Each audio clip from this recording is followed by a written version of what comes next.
I came home early and found my parents packing my things, getting ready to move me into a tiny studio while my brother and his pregnant wife took over my big house. "You don't need all that space," they laughed. That's when I picked up the phone and called the police. Imagine walking into your home after a huge career win, ready to celebrate, only to find your entire life packed into cardboard boxes. Not by you, not with your permission, but by the very people who were supposed to love and support you. Can you even fathom that gut-wrenching betrayal? Because that's exactly what happened to me, Catherine Parker, though everyone calls me Katie. And let me tell you, it felt like my entire world was being systematically dismantled right before my eyes. I'm 27 years old, and honestly, I never saw it coming. One moment, I was on top of the world, flying high after nailing a massive client presentation. The next, I was standing in my parents' guest house, which had been my home for 5 years, staring at a scene of utter chaos. My parents looked up, those familiar, almost sickly sweet smiles on their faces, the kind that always masked their absolute need for control. My mom, Eleanor, held my childhood teddy bear in one hand and, get this, a lease agreement in the other. My dad, Robert, froze mid-tape, a flicker of guilt, or maybe just embarrassment, flashing across his face. Somehow, in their infinite wisdom, they decided to help me move into a studio apartment I'd never even laid eyes on.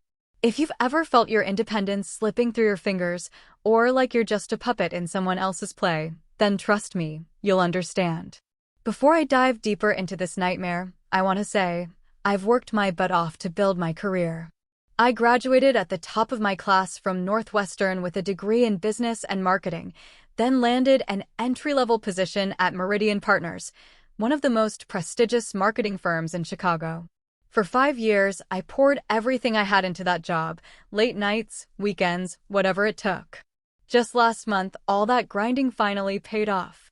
I got promoted to senior marketing specialist with my own team and client portfolio. I was thriving professionally. But my living situation?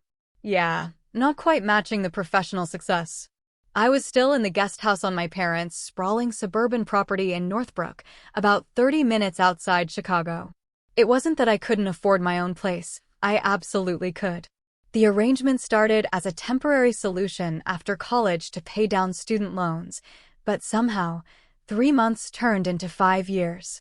I paid rent, insisted on it, actually, and maintained my independence as much as possible. The guest house had its own entrance, kitchen, and I handled all my own bills. My parents, however, presented it as the perfect setup. Why waste money on rent when you could be saving for your future? Mom would always say, usually followed by, besides, we just love having you close. My younger sister, Madison, she was smarter than me. The moment she graduated 2 years ago, she moved into an apartment downtown with 2 roommates. I envied her clean break, but our relationship stayed strong. We texted daily, met for dinner once a week, always choosing restaurants halfway between us. Looking back, the signs of my parents' controlling nature, especially my mom's, were always there. In high school, she helped me apply to colleges by just eliminating any she deemed too far away.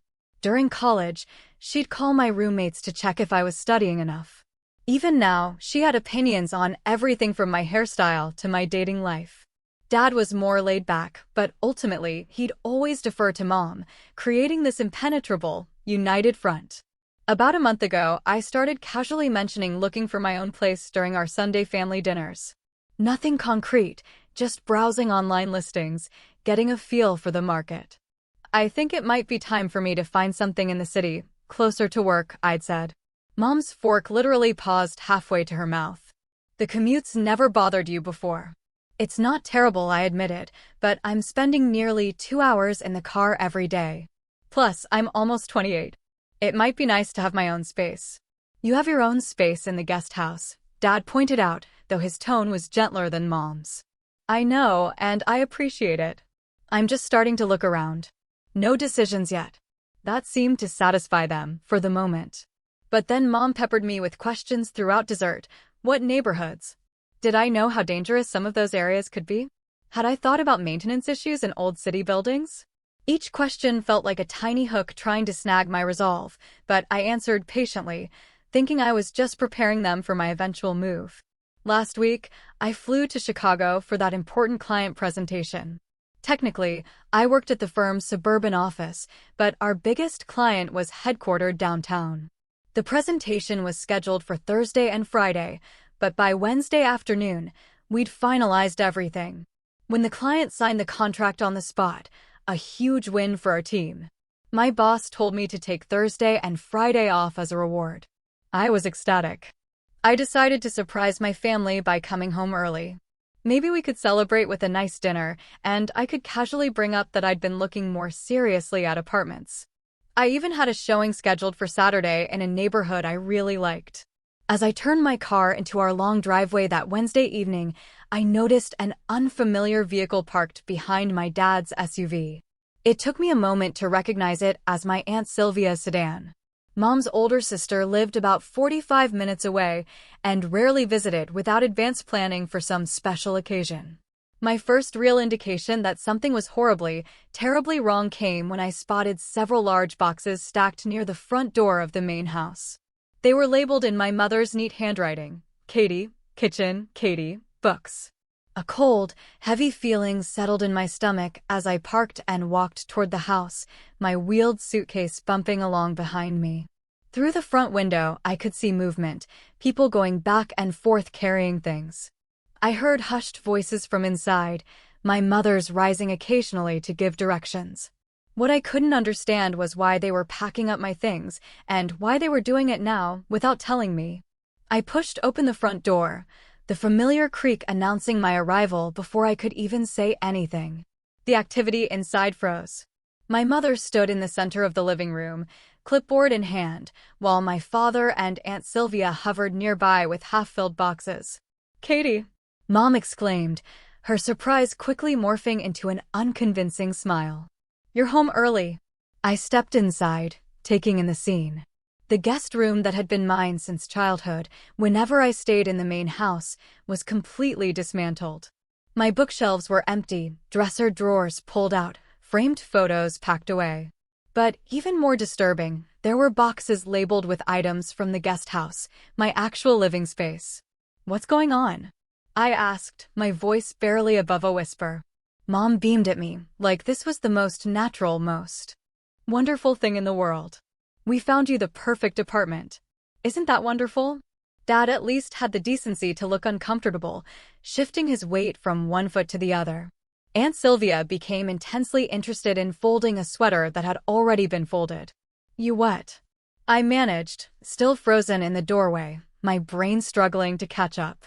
Mom bustled over to the coffee table and picked up a stack of papers, thrusting them toward me triumphantly. "It's a darling studio in Oakbrook, just 5 minutes from Sylvia's place. We've already put down the deposit, and they're holding it for you to move in this weekend." I took the papers mechanically, staring at a lease agreement with my name typed in the tenant's space. A lease I had never seen before, let alone signed. Attached was a photo of a tiny studio apartment, maybe 500 square feet, with a kitchenette in one corner and barely enough room for a bed. "This weekend," I repeated, my brain still struggling to catch up. "But I didn't ask you to find me an apartment." "Well, you mentioned wanting your own place," Dad said, finally speaking up. "Your mother thought it would be nice to help you get started." "Help me?" I looked around at the boxes, the dismantled room, the invasion of my space and privacy. By packing up all my things without asking me? By signing a lease for an apartment I'd never even seen? Mom waved away my concerns. "Oh, Katie, don't be dramatic. We know you've been busy with work. This way, everything's taken care of. The studio is perfect for a single young woman, and you'll be close to family. Sylvia can check in on you." The implications of that statement weren't lost on me. At 27 years old, with a successful career and living independently for years, my mother still thought I needed someone to check in on me. "I don't want to live in Oakbrook," I said, my voice growing firmer. "If I move, I want to be closer to downtown, near work." "Downtown?" Mom scoffed. "Those apartments are ridiculously overpriced, and the neighborhoods aren't safe. This studio is in a lovely, quiet area. That's not your decision to make, I said, feeling anger rising, replacing my shock. I can choose where I want to live. Katie, Mom said, in that condescending tone I knew all too well. We're just trying to help. You've been talking about moving out, but you haven't actually done anything about it. I've been looking at places. I shot back. I have a showing scheduled for Saturday. Well, now you don't need it, she replied brightly. Everything's arranged. The movers are coming Saturday morning. Sylvia and I have already measured for curtains. I walked further into the room, noticing with growing horror the extent of their invasion. On the dining table sat stacks of my personal items, photo albums, journals, even a box of letters from my college boyfriend that I'd kept in my bedside drawer. How did you get all this stuff from the guest house? I demanded, my voice rising. That's my private space. Dad at least had the grace to look embarrassed. Your mother thought it would be more efficient to start packing while you were away. You went through my things? All of my things. The violation felt physical, like a punch to the stomach. How did you even get in? We have keys, Catherine, Mom said, her tone suggesting I was being unreasonable. It's our property, after all. I pay rent. I shot back. I have tenant rights. You can't just enter whenever you want. Don't be ridiculous, Mom dismissed. We're family, not some landlord-tenant arrangement. I spotted my diary from last year among the packed items. A journal where I'd written my most private thoughts, including frustrations about my parents' controlling behavior. The thought of my mother reading those pages made me feel physically ill. Stop, I said firmly. Stop packing. This ends now. Katie, Mom began, her tone turning defensive. After everything we've done for you, Eleanor, Dad interrupted, putting a hand on her arm. Maybe we should have discussed this with Katie first. There's nothing to discuss, Mom insisted. The deposit's paid. The lease is signed. This is happening. Aunt Sylvia, who had been silent until now, quietly set down the sweater she'd been pretending to fold. I think I should give you all some space to talk, she murmured, but continued packing even as she said it.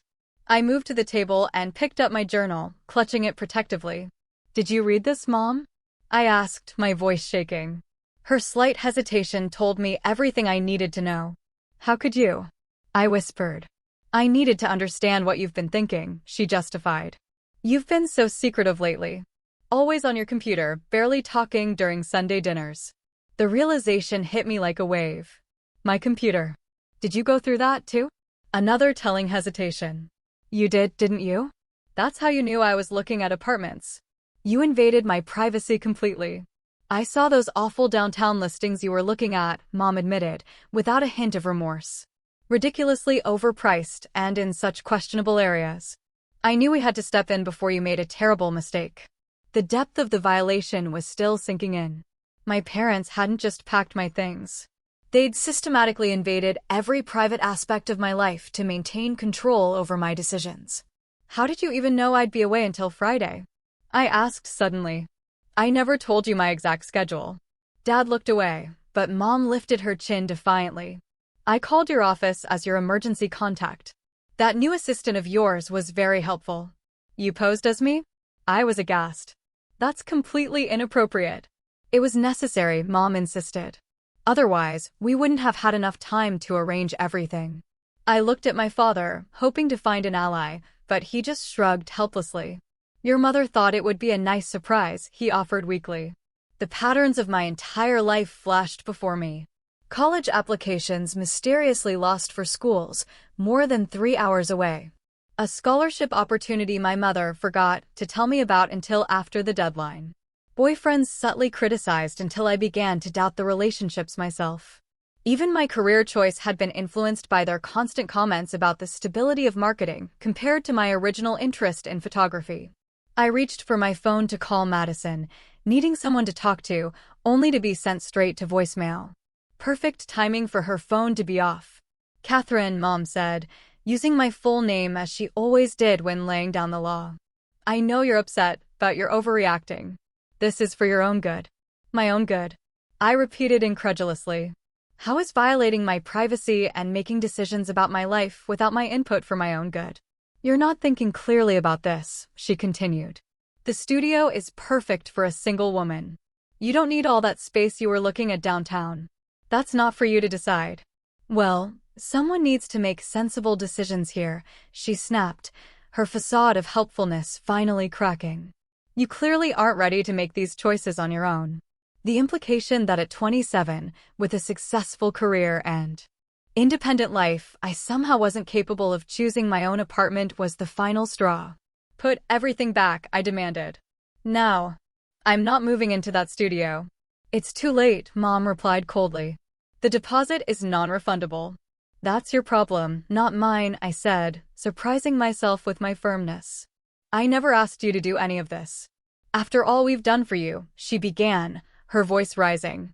It was the beginning of a familiar script, one I'd heard throughout my life, whenever I pushed back against their control. The guilt trip, the reminder of all I owed them, the implication that independence equaled ingratitude. But for the first time, I wasn't going to play my part. What exactly have you done for me that gives you the right to make my decisions? I asked, my voice steady despite the storm inside me. Because from where I'm standing, this looks like control, not love. Mom's eyes widened in shock. This wasn't how our arguments usually went. Typically, I'd get emotional. She'd remain cool and reasonable. And eventually, I'd give in to keep the peace. Control, she repeated incredulously. We've given you everything. A place to live, support for your career, I pay rent. I interrupted. I've been financially independent since graduation, and as for my career, you tried to talk me out of taking my current job because it wasn't the safe choice you wanted. We only want what's best for you, Dad interjected, trying to defuse the situation. No, I said firmly. You want what you think is best for me, which isn't the same thing. Mom's face hardened. This apartment is happening, Catherine. We've already given notice on the guest house. The words hit me like a physical blow. You what? We gave notice, she repeated. Your cousins, Thomas and Amber, need a place to stay while their house is being renovated. They're moving into the guest house next month. Without asking me? I was nearly shouting. That's my home. You can't just decide I'm moving out. It's our property, Mom said coldly. And it's time you had your own place anyway. The studio is perfect. It's half the size I need. I protested. And in Oakbrook? I'd be commuting an hour and a half each way to work. You could look for a job closer to home, Mom suggested, as if changing the career I'd built for 5 years was a simple matter. This is insane, I muttered, running my hands through my hair. Completely insane. I turned to my father, hoping for some support. Dad, you can't think this is okay. He looked uncomfortable but shrugged. Your mother has put a lot of thought into this, Katie. The studio really is nice, and the neighborhood is safe. That's not the point. I was struggling to make them understand. The point is that this is my life, my decision. I walked over to one of the open boxes and peered inside, then felt my heart drop. Where's my grandmother's jewelry box? It had been a special gift from my dad's mother before she passed away. Mom and Dad exchanged glances. Mom? I prompted, a new fear taking hold. Where is it? Well, Mom began, not quite meeting my eyes. Since you weren't using it much, I thought Amber might appreciate having it. You gave away my grandmother's jewelry box? I was incredulous. Without asking me? You have so many things you never use, Mom justified. We thought it made sense to pass some items on to family who could use them. What else? I demanded, looking around frantically. What else did you give away? Neither of them answered immediately, which told me everything. The antique desk from the guest house? I asked, remembering the piece I'd refinished myself in college. Dad looked away. My photography equipment from college? Mom stiffened. You haven't used that in years. Thomas's daughter is interested in photography, so you just gave it away, I finished, my voice breaking. Do I own anything in your eyes, or is everything just yours to distribute as you see fit? Don't be dramatic. Mom snapped. They're just things. They're my things. I shouted, no longer caring about keeping my composure. Things that matter to me, that have meaning and memories attached. And Sylvia finally spoke up. Eleanor, maybe you should have asked Katie first. Stay out of this, Sylvia. Mom said sharply. This is between us and our daughter. I felt tears welling up but fought them back. This is beyond control, I said quietly. This is a complete disregard for me as a person. You are my parents, Mom insisted. Everything we do is because we love you. This isn't love, I replied. This is ownership. The room fell silent at that. Even my mother seemed momentarily stunned. Dad was the first to speak. Katie, that's not fair. Not fair. I laughed bitterly. You know what's not fair? Coming home to find my life being packed up without my permission.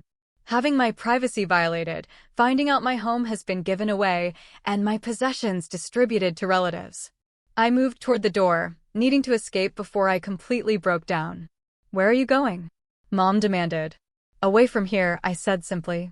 I can't be in this house right now. Catherine Elizabeth Parker. Don't you dare walk out that door. Mom called after me, using her full name ultimatum voice that had worked so well when I was 16. I paused at the threshold, turned, and looked her directly in the eyes. I'm 27 years old, Mom. You don't get to tell me what to do anymore. With that, I walked out, ignoring her calls behind me. I got into my car, hands shaking so badly I could barely grip the steering wheel. Tears blurred my vision as I backed out of the driveway with no clear destination in mind. I ended up at Jefferson Park, a small green space about 15 minutes from my parents' house, where I used to come as a teenager when I needed space to think. Sitting on a bench by the small pond, I let the tears flow freely as the magnitude of what had happened washed over me. My phone buzzed incessantly with calls from both parents, which I ignored. After about 20 minutes, a text from Madison finally came through. What happened? Mom's freaking out. I didn't have the emotional energy to explain everything by a text, so I simply replied, Parents packed up my stuff to move me without asking. Gave away my things. I left. Can I call you later? Her response was immediate. OMG, yes, call whenever. Are you okay? No, I thought. Not even close. As the sun began to set over the park, I sat alone, feeling utterly betrayed by the people who were supposed to love me most in the world. The worst part wasn't the apartment or even the invasion of privacy. It was the devastating realization that my parents didn't see me as an autonomous adult capable of making my own decisions. In their eyes, I was still a child to be managed and directed. The thought was crushing. As twilight settled over the park, the full weight of what had happened crashed down on me. My parents hadn't just overstepped, they had systematically dismantled my life without my consent. The guest house wasn't just a place I stayed, it was my home.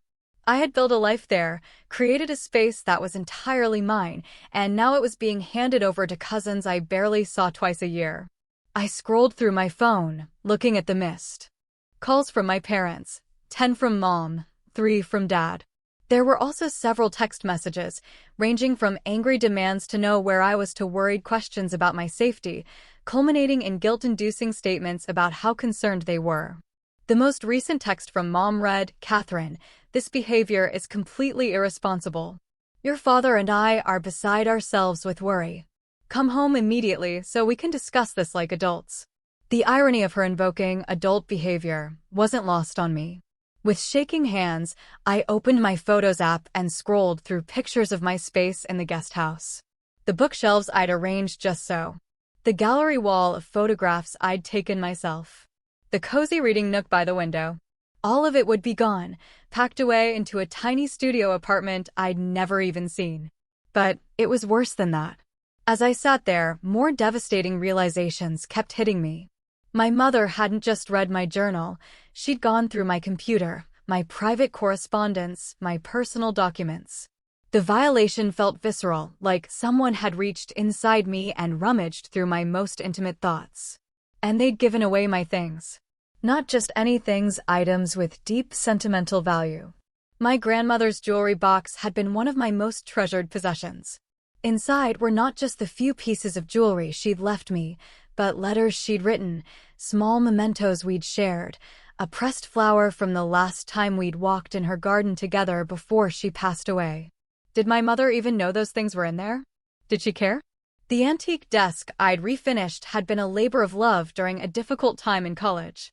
I'd found it at a thrift store, completely falling apart, and spent an entire summer sanding, repairing, and restoring it. It represented a period when I'd felt most independent, most capable. And my photography equipment, the professional-grade camera and lenses I'd saved for during college, dreaming of possibly pursuing photography as more than a hobby someday.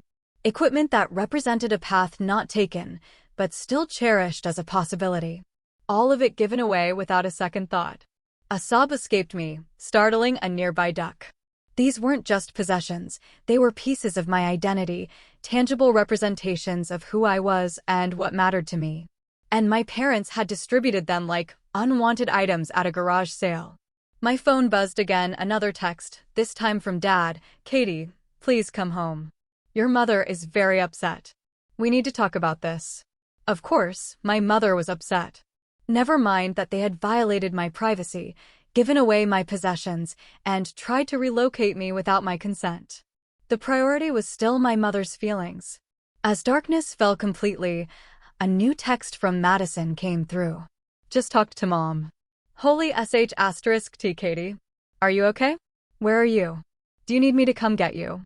I texted back immediately, I'm at Jefferson Park. Just sitting here trying to process everything. Madison replied, stay there. I'm coming to get you. 20 minutes. For the first time since walking out of my parents' house, I felt a small measure of relief. While waiting for my sister, I tried to think rationally about my options. I couldn't go back to the guest house tonight, not with my parents in that state. Not with everything so raw. A hotel was an option, but the thought of being alone in an anonymous room made the hollow feeling in my chest expand painfully. Madison arrived exactly 20 minutes later, her car pulling up next to mine in the now empty park lot. She rushed over and enveloped me in a tight hug before I could even stand up. I am so sorry, she whispered, holding me as I broke down again. Mom told me what happened, but I know her version is complete bullsh**T. When I finally pulled back, wiping at my tear-stained face, Madison led me to her car. You're staying with me tonight, she said firmly. No arguments. On the drive to her apartment, I told her everything, the apartment lease, the invasion of privacy, the redistributed possessions, the given-away guest house. Madison's knuckles turned white on the steering wheel. They've always been controlling, but this is next level, she said. Did you know they've been planning this for months? I turned to her, shocked. Months? How do you know that? She winced. Mom mentioned at Easter that they were thinking of letting Thomas and Amber use the guest house for their renovation. I assumed they discussed it with you. Easter was 2 months ago, I said numbly. They've been planning to kick me out for 2 months without saying a word. I'm so sorry, Katie. I should have asked if you knew. We rode in silence for a few minutes before Madison spoke again. You know you can stay with me as long as you need, right? The couch pulls out, and it's actually pretty comfortable. Thanks, I said gratefully. I just need a few days to figure things out. But as we arrived at her small one-bedroom apartment, another horrible thought struck me. My work clothes, my laptop, everything I need is still at the house. Madison's expression hardened. We'll deal with that tomorrow. Right now, you need to rest. That night, lying on Madison's pull-out couch, sleep eluded me. My mind kept replaying every moment of the confrontation, every violation, every dismissal of my feelings and autonomy. By dawn, I'd come to a devastating conclusion. I couldn't continue having a relationship with my parents as it had been. Something fundamental had to change. The next morning, Madison called in sick to work to help me figure out my next steps. We sat at her tiny kitchen table, making lists of what I needed immediately versus what could wait. You need clothes, your work laptop, and essential documents, Madison said practically. Everything else can wait until you have a place to stay. I can't believe I have to find an apartment immediately, I said, the stress making my head pound. The housing market is so competitive right now. Madison hesitated. I've been thinking about that. My lease is up in 2 months. What if we looked for a 2-bedroom together? It would be tight until then, but we could make it work. The offer was tempting, but something inside me resisted. I think I need to do this on my own, I said slowly. I've been letting other people make decisions for me for too long. She nodded, understanding immediately. Then we find you your own place, but my offer stands if you change your mind. My phone buzzed with another text from Mom. Catherine, this has gone on long enough. Your father and I expect you home today. The movers are coming tomorrow morning for your things. This studio apartment is non-negotiable at this point. The audacity was breathtaking. Even now, after everything, she was still trying to dictate terms. I showed Madison the text, and her eyes widened. Non-negotiable? Is she serious? Completely, I said grimly. That's how it's always been. Their way or nothing. And what happens if you just refuse to move into the studio? I considered the question. I guess they're stuck with a lease they can't use. But they've already given away the guest house, so I'd still be homeless. Madison squeezed my hand. Not homeless. You have me. As we sat there planning, my phone rang. It wasn't my parents this time, but Alicia Ramirez, a colleague from work who had become a good friend over the last year. Katie, she exclaimed when I answered. I've been trying to reach you. Congratulations on landing the Peterson account. The whole office is buzzing about it. The Peterson account. In all the chaos, I'd completely forgotten about my professional triumph. Thanks, Alicia, I said, trying to inject some enthusiasm into my voice. She paused. Are you okay? You sound strange.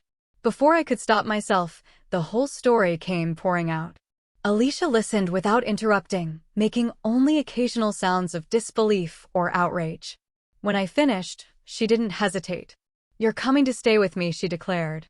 I have a 2-bedroom apartment, and my roommate moved out last month. I've been looking for someone to take the 2nd bedroom anyway. Alicia, I can't impose. It's not imposing if I'm offering. She cut me off. The room is sitting empty. Rent would be reasonable. Whatever you were paying for the guest house is fine. No strings attached. Are you sure? I asked, hope rising for the first time since this nightmare began. Absolutely positive. And the best part? I live in River North, exactly the neighborhood you were looking at for apartments. You'd be 15 minutes from the office. The offer was almost too good to be true. A room in a neighborhood I loved, with someone I trusted, available immediately. Can I think about it? I asked, needing to process this unexpected lifeline. Of course, Alicia said. The offer stands whenever you're ready. After hanging up, I looked at Madison, who had heard my side of the conversation. That sounds perfect, she said, smiling. And it would give you time to find your own place without pressure. For the first time in 24 hours, I felt a glimmer of hope. I had options. Real options that I could choose for myself. But first, I needed to face my parents and reclaim what was mine. As Madison and I sat in her apartment, strategizing, a strange calm settled over me. This crisis, as painful as it was, had brought something into crystal clear focus. The pattern of control had been present my entire life, and I had been enabling it. I remembered a conversation with my work mentor, Janet, several months earlier. We'd been discussing a difficult client, and I'd mentioned my tendency to give in to unreasonable demands to keep the peace. Setting boundaries isn't just about what you say no to, Janet had told me. It's about defining who you are and what you'll accept in your life. The hardest boundaries to set are with the people who don't believe you have the right to have any. At the time, I thought she was just talking about client relationships. Now, I realized how profoundly her words applied to my family situation. This is my breaking point, I said aloud to Madison. I can't keep living like this. Madison nodded, understanding immediately. What do you want to do? I'm going to take Alicia up on her offer, I decided. It's the perfect solution for now. But first, I need to get my essential belongings from the house. I'll come with you, Madison said firmly. You shouldn't face them alone. I shook my head. I need to do this myself. But would you mind being my backup? Maybe waiting in the car. Absolutely, she agreed. And I'm calling Alicia to join us. The more support you have, the better. Alicia readily agreed to meet us at my parents' house. Safety in numbers, she said. Plus, I have an SUV with plenty of space for your things. Before leaving, I took some time to prepare myself mentally. This confrontation would be different from any I'd had with my parents before. I wouldn't be emotional, defensive, or seeking their approval. I would be clear, firm, and focused on my own needs. I also took practical steps to protect myself. I called my bank to ensure my parents weren't listed on any of my accounts and couldn't access my finances. I emailed my boss, explaining I needed emergency personal leave for Friday, promising to be back Monday with a completed Peterson presentation. I even made an appointment with a therapist Alicia had recommended, recognizing I would need professional help to process this family trauma. By mid-afternoon, we were ready. Madison drove us to the familiar suburban street where I'd grown up, parking across from the house. Alicia arrived minutes later, giving me a fierce hug before we approached the front door together. I took a deep breath and rang the doorbell, a symbolic act, as I still had my key, but I wanted to establish from the start that this was no longer my home. Mom opened the door, her expression morphing from hope to weariness when she saw Madison and Alicia flanking me. "Catherine," she said stiffly. "Finally decided to come home, I see. And you've brought friends." "Support," I corrected. "May we come in? I need to collect some of my belongings." She stepped aside reluctantly. Dad appeared from the kitchen, looking both relieved and apprehensive. "Katie," he said, moving toward me for a hug that I subtly stepped away from. "We've been so worried." "I let you know I was safe," I said evenly. "I stayed with Madison last night." The living room still contained stacks of boxes with my possessions, though fewer than yesterday. I noticed several were now missing. "Where are the rest of my things?" I asked. Mom lifted her chin. "We continued packing while you were having your episode. Some boxes are already at the studio." The casual dismissal of my legitimate distress as an episode might have derailed me in the past, but today I refuse to be sidetracked. "I'm not moving into the studio," I said clearly. "I found my own place." "Don't be ridiculous." Mom scoffed. "The lease is signed. The deposit is paid. It's a done deal." "Not by me," I pointed out. "I never signed anything. Never agreed to this arrangement. Whatever financial commitments you've made are yours to deal with." Dad stepped forward, ever the mediator. "Katie, be reasonable. Your mother has gone to a lot of trouble." "That's exactly the problem," I interrupted, surprising him. This was never her decision to make. None of this was. Taking a deep breath, I delivered the speech I had been rehearsing all morning. "For my entire life, you've made decisions for me without my input or consent. You've justified it as love, as protection, as knowing what's best for me. But real love means respecting someone's autonomy and their right to make their own choices, even choices you might not agree with." Mom opened her mouth to interrupt, but I held up my hand. "I'm not finished. Yesterday, you crossed a line. You invaded my privacy, gave away my possessions, and tried to relocate me without my consent. That's not love or help. It's control. And I won't accept it anymore." The room fell silent. Madison stood by the door, her face a mixture of pride and concern. Alicia remained near me, a steady, supportive presence. "I've accepted a room in Alicia's apartment in River North," I continued. "It's my decision, and it's not up for debate. I'll be moving in today." "River North?" Mom sputtered. "That neighborhood is my choice," I finished firmly. "Just like my career is my choice. My possessions are mine to keep or give away. And my privacy is mine to protect." Dad looked at me with new eyes, as if seeing me clearly for the first time. "Katie, I had no idea you felt this way." "I've tried to tell you many times," I said, softening slightly. "But you always deferred to Mom, and she always dismissed my feelings as overreactions or immaturity." Mom's face had turned stony. "After everything we've done for you," she began, falling back on her standard refrain. "I'm grateful for the good things you've done," I acknowledged. "But those things don't give you the right to control my life. I'm 27 years old. I have a successful career, financial independence, and the ability to make my own decisions." "Clearly not good decisions," Mom snapped. "If you think moving to River North is sensible, that's for me to determine," I replied evenly. "Not you." I turned to the boxes stacked around the room. "I'm taking my essential items today. Clothes, work materials, important documents, and sentimental possessions. I'll arrange to get the rest later." "And what about the studio apartment?" Mom demanded. "We're on the hook for that lease." "As I said," I replied, "that's your responsibility. You signed it, not me." For perhaps the first time in my life, I saw my mother speechless. Dad looked between us, clearly torn. "Robert," Mom finally said, turning to him for support. "Tell her she can't do this." Dad hesitated, then surprised us all. Actually, Eleanor, I think she can. And maybe she should. Mom stared at him in shock. What are you saying? I'm saying we went too far, he admitted quietly. We shouldn't have gone through her things, signed a lease without her knowledge, or given away her possessions. If I had objected more strongly yesterday, maybe we wouldn't be here now. It was the closest my father had ever come to standing up to my mother, and the timing couldn't have been more crucial for me. Mom's face flushed with anger. This is absurd. We were helping her. No, Mom, I said gently. You were controlling me.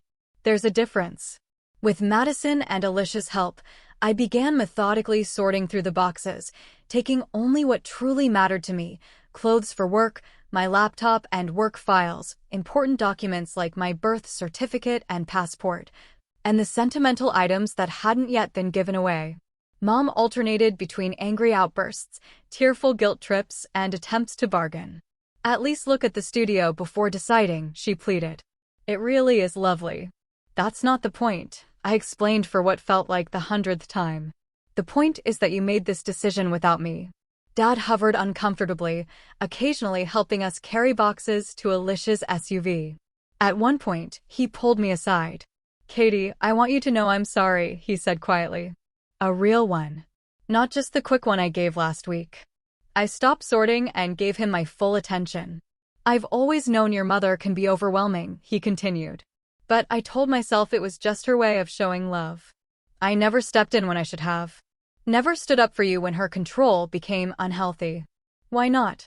I asked, not accusingly, but genuinely wanting to understand. He sighed heavily. Part of it was the path of least resistance. Your mother is a force of nature when she's set on something. But if I'm honest, I also failed to see how much it was hurting you. I thought you were like me, able to let her controlling tendencies roll off your back. It never rolled off my back, Dad, I said gently. I just got better at hiding how much it hurt. He nodded, looking genuinely pained. I see that now. And I'm trying to do better. I've suggested we both see a counselor to work on healthier relationships with you and Madison. This was so unexpected that I momentarily couldn't speak. Mom agreed to counseling? I finally managed. Not yet, he admitted. But I'm not giving up. Seeing you walk out last week, it was a wake-up call. I don't want to lose my daughter because we couldn't respect her as an adult. Impulsively, I hugged him. The first real contact we'd had since this whole ordeal began. Thank you, Dad. That means a lot. By early afternoon, we had retrieved everything that mattered to me, including making a trip to the studio apartment to collect the few boxes that had been delivered there. I was surprised by how small and cramped the studio actually was, confirming my instinct that it would have been completely wrong for me. As we finished loading the last items into Paul's truck, Dad handed me a small wooden box I didn't recognize. What's this? I asked, opening it to find my grandmother's jewelry box inside, along with all its contents. I tracked it down from Amber, he explained. Told her there had been a misunderstanding. The desk and photography equipment are being returned, too. I can have them delivered to your new place when they arrive. Tears sprang to my eyes. Thank you, I whispered, clutching the box to my chest. As we prepared to leave, Dad asked hesitantly, would it be okay if I called you sometime? Just to check in. I'd like that, I said sincerely. Maybe we could have lunch next week. Just us. His face brightened. I'd like that very much. We had just finished loading the vehicles when another car pulled into the driveway. My mother emerged, her expression darkening as she took in the scene, the loaded vehicles, my friends, and me clearly in the process of removing my remaining possessions. What's going on here? She demanded, approaching rapidly. Robert, what have you allowed? Before Dad could respond, I stepped forward, keeping my voice calm and even. Hello, Mom. I came to collect the rest of my things. Without even calling first, she said indignantly. This is still our home, Catherine. I know, I acknowledged. And I appreciate Dad helping us today. She looked at the loaded vehicles, her expression a mixture of anger and something that might have been fear. So, this is really happening? You're really leaving? I already left last week, I reminded her gently. Today, I'm just collecting my belongings. She turned to Dad accusingly. And you helped her behind my back. Dad straightened his shoulders in a way I'd rarely seen. It's her property, Eleanor. She has every right to it. Mom's eyes widened at this uncharacteristic defiance. She turned back to me, her voice taking on the wounded tone I knew so well. After everything we've done for you, this is how you repay us? Sneaking in while I'm out, turning your father against me. In the past, this approach would have worked. I would have felt guilty, defensive, eager to smooth things over. But therapy, even just one session, had helped me see this dynamic more clearly. Mom, this isn't about repayment or taking sides, I said calmly. It's about me making my own decisions as an adult. I love you, but I need you to respect my boundaries. Boundaries, she repeated, as if it were a foreign word. You are my parents, I affirmed. Yes, you are. And I'll always be your daughter, but I'm also an adult with the right to make my own choices. She looked at me as if seeing a stranger. Perhaps in a way she was. The daughter she'd always been able to control was gone, replaced by someone who could stand firmly in her own power. We're leaving now, I said, gesturing to my friends who had been watching this exchange tensely. Dad has my new address if you'd like to send mail. And when you're ready to talk, really talk, without trying to control the outcome, I'd be happy to hear from you.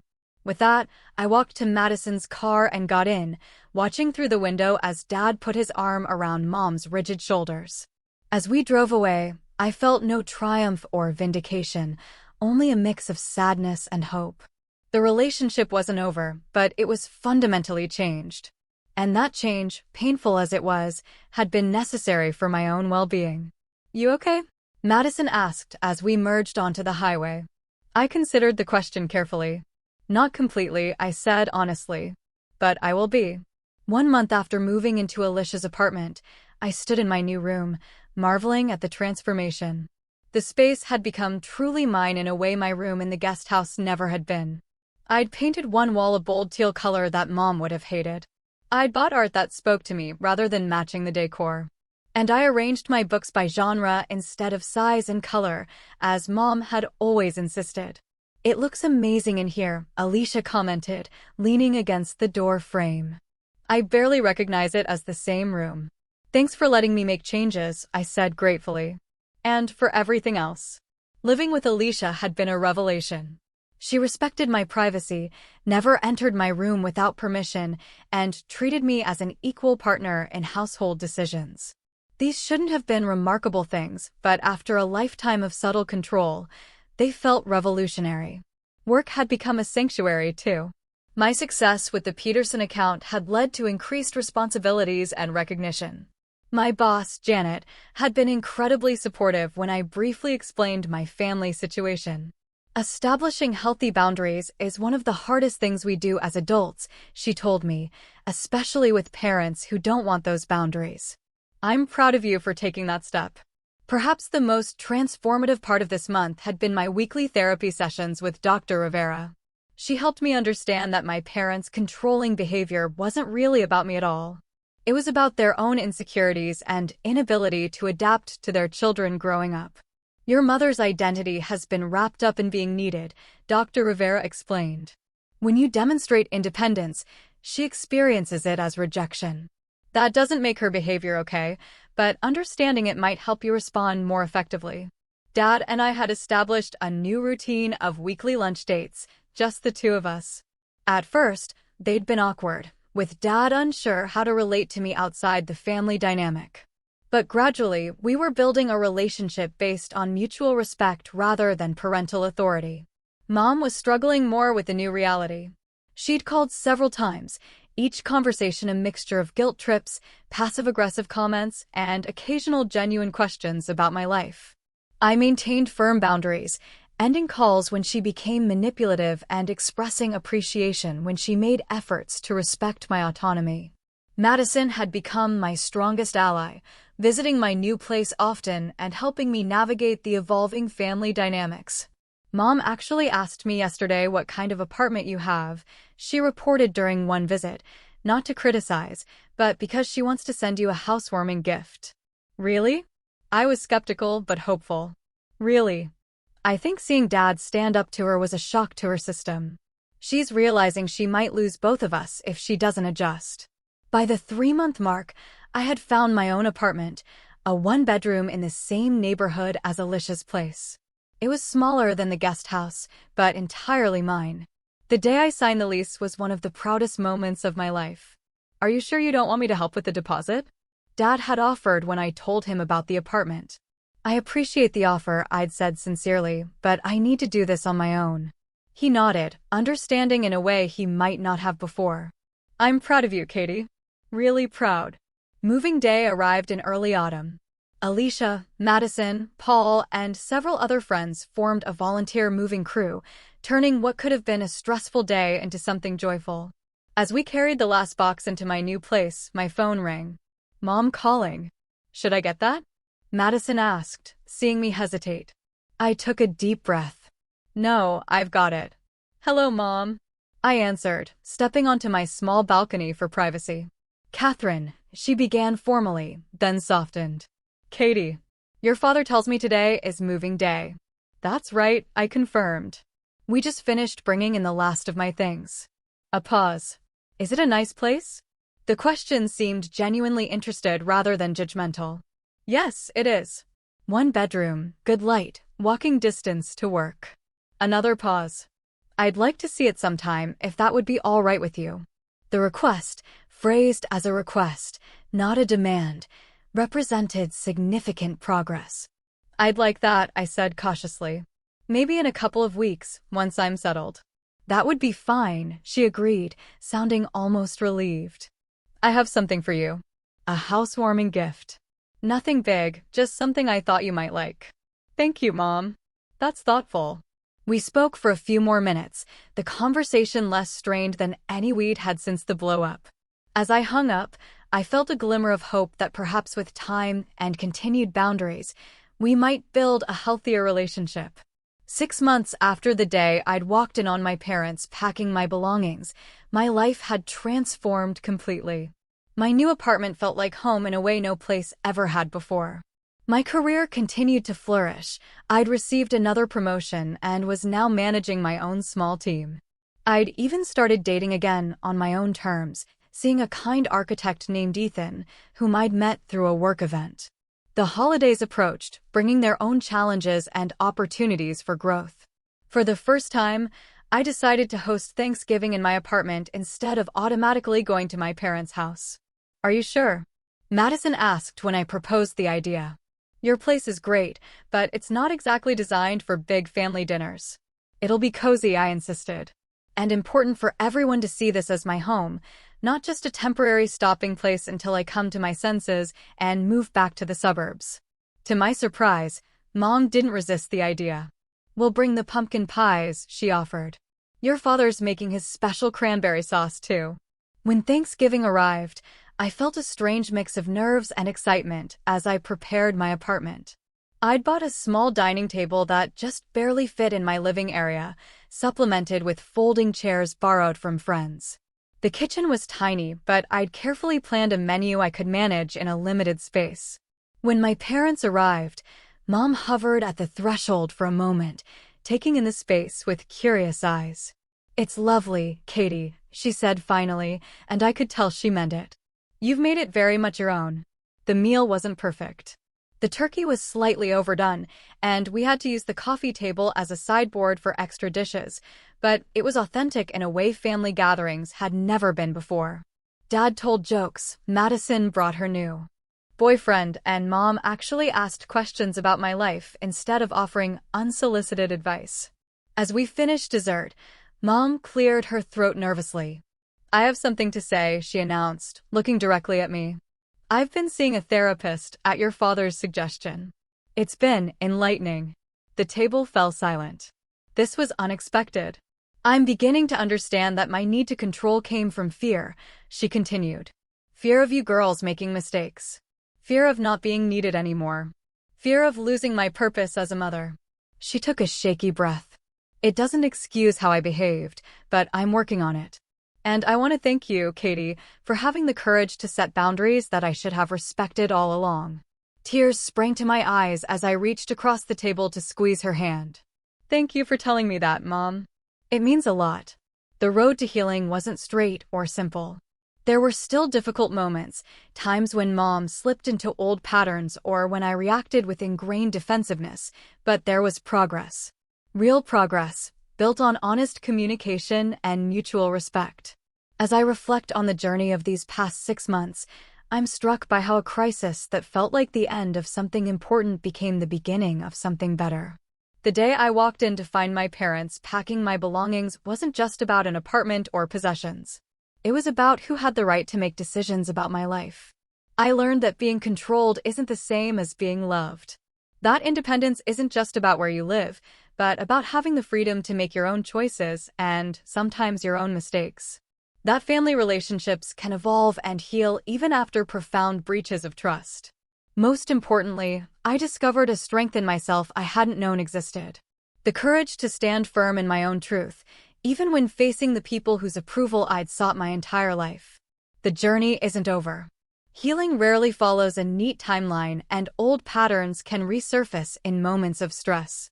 But I face the future with a new sense of confidence and clarity. My life is my own now. My decisions made on my terms. My home a true reflection of who I am rather than who someone else thinks I should be. Sometimes the most valuable thing we can lose is the need for others' approval.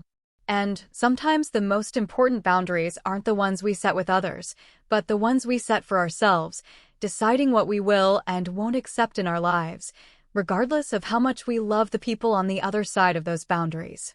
So, tell me, have you ever had to set difficult boundaries with people you love?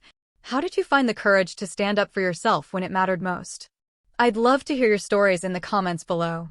And if this resonated with you, please hit that like button, subscribe to hear more stories, and share this with someone who might need to hear that it's okay to claim their independence.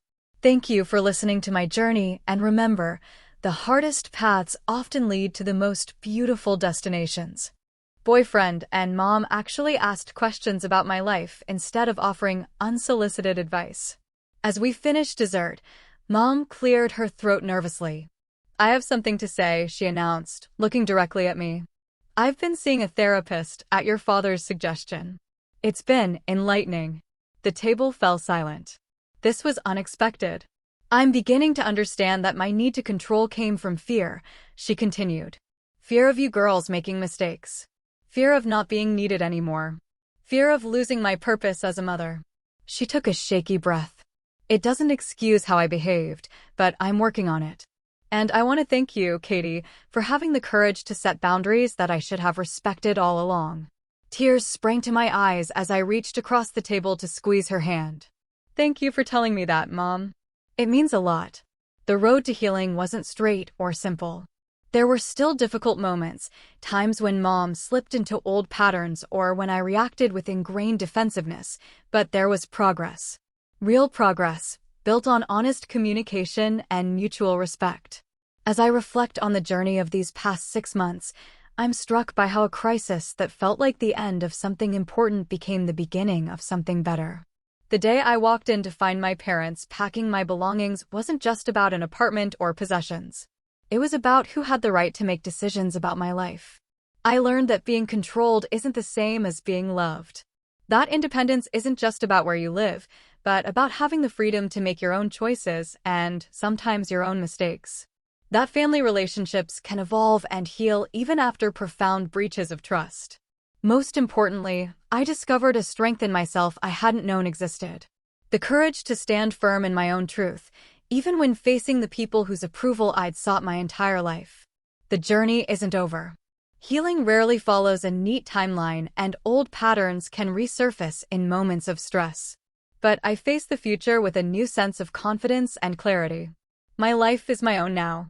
My decisions made on my terms. My home a true reflection of who I am rather than who someone else thinks I should be.